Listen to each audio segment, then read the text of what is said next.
ಅದು ಬೇಜವಾಬ್ದಾರಿ. ಜಮೀರ್ ಅಹ್ಮದ್ ಅವರು ಫ್ಲಾಗ್ ಹಾಸ್ಟಿಂಗ್ ಹೋಗಲ್ಲ ಅಂತ ಅನ್ನೋದಲ್ಲ, ಅದಕ್ಕೆ ಕೆಲವು ಕಾರಣಗಳು ಕೊಟ್ಟಿದ್ದಾನೆ. ನಾನು ನೋಡಿದ್ದೆ ಅದನ್ನ, ಕಾರಣ ಕೊಟ್ಟಿದ್ದಾನೆ. ನಮಗೆ ಬೇರೆ ಕೆಲಸಗಳಿವೆ, ನನಗೆ ಬೇರೆ ಕೆಲಸಗಳಿವೆ, ನಮ್ಗೆ ಇಂಥವಕ್ಕೆ ಕಳಿಸಬೇಡ್ರಿ ಅಂತಾನೆ ಅವ್ರು ಹೇಳಿದ್ದು. ಹೌದಲ್ಲ, ಮುಖ್ಯವಾದ ಕೆಲಸನೇ ಇದು ಮುಖ್ಯವಾದ ಕೆಲಸನೇ. ಬಟ್ ಹೋಗ್ಬೇಕಾಗಿತ್ತು ಅವರು.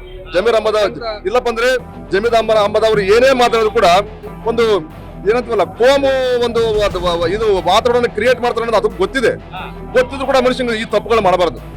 ಈ ತಪ್ಪು ಮಾಡಬಾರ್ದು. ಕೇಳಿ ಜಮೀರ್ ಅಹ್ಮದ್ ಅದನ್ನು ವೇಟ್ ಮಾಡ್ತಾ ಇರ್ತಾರ ಏನ್ ಮಾತಾಡ್ತಾನೆ ಅಂತ. ಹಂಗಿರೋ ಕಾಲಕ್ಕೆ ನೀನು ಈ ತಪ್ಪು ಮಾಡಿದ್ರೆ ಹಂಗ ಹೌದಲ್ಲ, ನೀನು ಆಂಟಿ ನ್ಯಾಷನಲ್ ಅಂತಾರೆ ಅಥವಾ ಸ್ವತಂತ್ರ ವಿರೋಧಿ ಅಂತಾರೆ. ಈಗ ಇನ್ನು ಏನೇನಂತಾರೆ ಮಂದಿ, ಅದಕ್ಕೆ ಅವಕಾಶ ಕೊಡ್ಬೇಕಾ? ಇದು ಅಗತ್ಯ ಇತ್ತ ನಿಮ್ಗೆ? ಅಥವಾ ಕಾಂಗ್ರೆಸ್ ಅವರು ಹೇಳ್ಬೇಕು ಅವ್ರಿಗೆ? ಅಂದ್ರೆ ಈ ಸ್ವತಂತ್ರದ ಸಂಭ್ರಮ ಅಂದ್ರೆ ನಮ್ಮ ದೇಶದ ದೊಡ್ಡ ಹಬ್ಬ ಇದು. ಈ ಹಬ್ಬಕ್ಕಿಂತ ದೊಡ್ಡದು ಯಾವುದೂ ಇಲ್ಲ.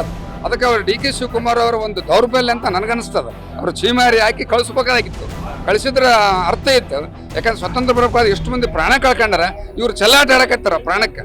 ಅವ್ರಿಗೆ ಆತ್ಮಕ್ಕೆ ಶಾಂತಿ ಆಗ್ಬೇಕಾದ್ರೆ ಆ ಡಿ ಕೆ ಶಿವಕುಮಾರ್ ಚೀಮಾರಿ ಮಾಡಿ ಅಲ್ಲಿ ಕಳಿಸ್ಬೇಕು. ಅವ್ರು ಗಣಮಗ ಮುಖ್ಯಮಂತ್ರಿ ಆಗಿದ್ದಾರೆ. ಇವ ಹೇಡಿಗಳು ಇವರೆಲ್ಲ ಕಾಂಪ್ರಮೈಸ್ ರಾಜಕಾರಣ ಮಾಡಿ ನಮ್ಮ ರಾಜ್ಯನೇ ದುಸ್ಥಿತಿಗೆ ತರಲಿಕ್ಕೆ ಪ್ರಯತ್ನ ಮಾಡ್ತಾ ಇದ್ದಾರೆ. ನನ್ನ ಹೆಸರು ಅಮರೇಗೌಡ, ರಿಟೈರ್ಡ್ ಪ್ರಿನ್ಸಿಪಾಲ್.